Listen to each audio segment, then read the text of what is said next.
Good morning. I realize I look absolutely ridiculous. Look at this hair.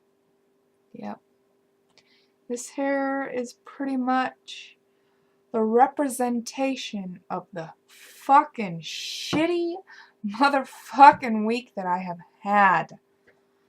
Oh my god. Seriously, it has been ridiculous. I just woke up. Obviously, well, I can't say I just woke up. I woke up about an hour ago. But I haven't gotten dressed. Obviously, I haven't even thought of running a brush through this mop. I am just going to shower. I'll explain why this hair looks like this. Like, my hair is probably the scariest you're ever gonna see it.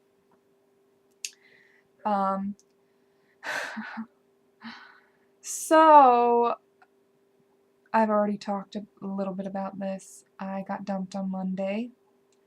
That ain't even like, that was just the beginning of the shitstorm that just had to be this fucking week. So Wednesday, shortly, like literally right after, I'm talking like an hour after I filmed and posted that last video, my mom had a heart attack. She literally, in the video you can hear coughing in the background. She had went, I mean, you'll have to go back and watch and listen for it, but she had went to the doctor and they said that she had bronchitis. She'd went to the doctor the day before and they said she had a bad case of bronchitis, and so they prescribed her some antibiotics and she got an inhaler or whatever. Well, she got off work and it was just progressively getting worse Wednesday, and she was trying to cough because she was trying to break up the congestion or whatever in her chest, and she just couldn't do it. And then she started getting out of air and she couldn't breathe, and she started to panic, and so she was coughing and coughing and coughing, and she like started peeing herself. And so I'm like, she's like telling me that I'm gonna have to resuscitate her, and I'm like, what? So I started freaking out just a little bit, and then I was like, she told me to call my sister, to have my sister come get her, to take her to the emergency room. And I was like, you sure we should just call the ambulance? You want me to call 911? She's like, no, don't call 911. And I was like, you know what, I'm gonna call the ambulance, because, she couldn't breathe.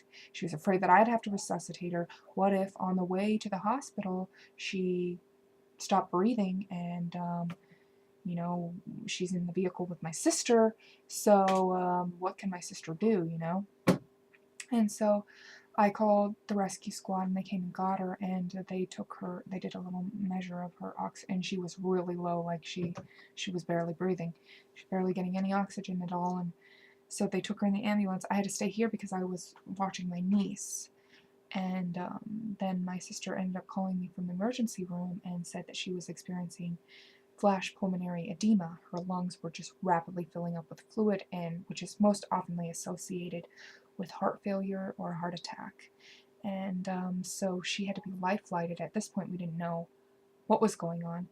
They sedated her, and they medically paralyzed her, and they intubated her, and she was life flighted to University of Nebraska Medical Center in Omaha. And so we ended up going, and it turns out she was having a heart attack brought on by a very bad case of the flu, which, as I don't know if you've been reading my blog, diet4pcs.blogspot.com, I had posted how everyone in our household has been getting sick with the flu. So I mean, it kind of derailed my progress from the other week. Like, it's just been one flu after the next, after a cold, after this. So she had the flu, and she had a lung infection, a viral and bacterial lung infection. She had pneumonia, and of course she had that flash pulmonary edema, where her lungs started filling up with fluid. So she almost died on Wednesday night. Like, it was probably the scariest night of my entire life. And I have been through a lot, considering the tumor, and I lost my dad, but of everything, that was the scariest because I thought I was going to lose my mom. The doctors thought we were going to lose my mom. It was all doom and gloom. They were telling us that they were preparing us for the worst. And, God, it was just oh, so fucking stressful and miserable and scary. And, I can bounce back from a lot of things, obviously. But losing my mom is not something, not at this point in my life. Like, I need her. I live with her. I don't, what would I do without my mom? I couldn't bounce back from that. Like, I'd be completely devastated. Completely devastated. But the very next morning, of course, she was taken to the ICU, and so I was up all night. Like, I got maybe like an hour of sleep, like kind of like I was drifting in and out of sleep for like 2 hours in the room with her, and she was just hooked up to all of these machines. Like, it was crazy, and all these IV bags, and I mean, she had a PICC line in her neck, and they did some, I think they put a heart stent. I'm not entirely sure, I can't remember, but they did a lot of shit. And by Wednesday, or excuse me, sorry, by Thursday morning, she was already starting to do a lot better, and the doctors were so shocked at how quickly she turned around. Like, they were shocked. They didn't think she was gonna make it. I didn't think she was going to make it. I was afraid. I was afraid and distraught and so emotionally stressed and overwhelmed by the entire situation. Like, I thought I was going to lose my mom. And, but no. She's my fucking mom. God damn it. She beat cancer twice. She had Hodgkin's lymphoma, and then she had myelodysplastic syndrome, which is an early form of leukemia. So, I mean, she's a fucking champion. It's no wonder why I have been able to overcome so much when I have somebody like that as my mother. But yeah, they ended up like taking her out, taking the breathing tube out that day, that afternoon. Well, no, not even afternoon. It was like between 11 and noon. She was already breathing on her own, doing fucking great. And, oh, thank God. But she was, they kept her into the ICU until, because today's Saturday, so they kept her until Friday afternoon. But I stayed again Saturday with her, I stayed again Thursday, stayed the night again in the ICU with her. But I was so tired by Thursday